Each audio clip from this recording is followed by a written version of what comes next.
நிதி நிறுவன மோசடி வழக்கில் பொருளாதார குற்றப்பிரிவு காவல்துறையினரால் கைது செய்யப்பட்ட இந்திய மக்கள் கல்வி முன்னேற்ற கழக தலைவரும் பாஜக ஆதரவாளருமான தேவநாதன் என்பவர் இவர்தான்.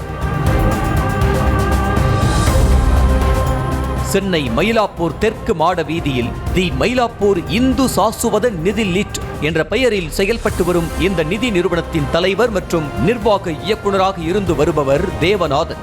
கடந்த 1872ஆம் ஆண்டில் தொடங்கப்பட்ட இந்த நிதி நிறுவனத்தின் தலைவராக கடந்த 5 ஆண்டுகளுக்கு மேலாக இருந்து வரும் இவர் இந்திய மக்கள் கல்வி முன்னேற்ற கழகம் என்ற பெயரில் அரசியல் கட்சியின் தலைவராகவும் வின் தொலைக்காட்சியின் உரிமையாளராகவும் இருந்து வருகிறார்.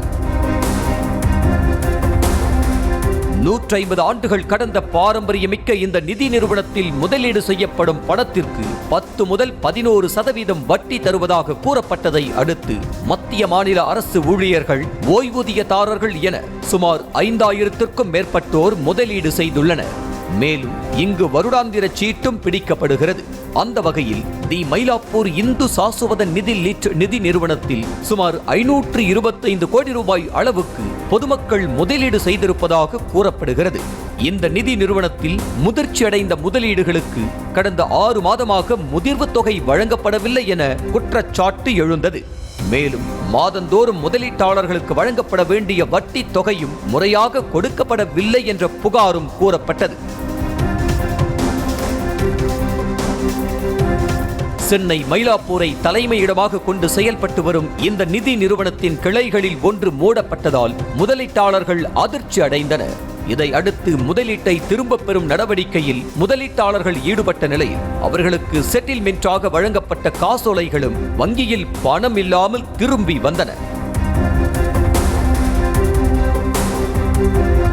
இதனால் பாதிக்கப்பட்ட முதலீட்டாளர்கள் பலரும் மயிலாப்பூர் பகுதியில் உள்ள நிதி நிறுவனத்திற்கு சென்று பணத்தை கேட்டு முறையிட்டு வந்த நிலையில் முதலீட்டாளர்களில் சிலர் சென்னை காவல்துறை ஆணையர் அலுவலகத்திலும் பொருளாதார குற்றப்பிரிவு காவல்துறையிலும் புகார் அளித்தனர்.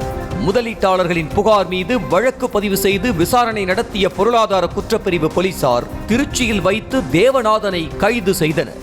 பின்னர் கைது செய்யப்பட்ட அவரிடம் நிதி நிறுவனத்தில் வாடிக்கையாளர்கள் முதலீடு செய்த பல கோடி ரூபாய் குறித்து விசாரணை மேற்கொண்டு வருகின்றனர்.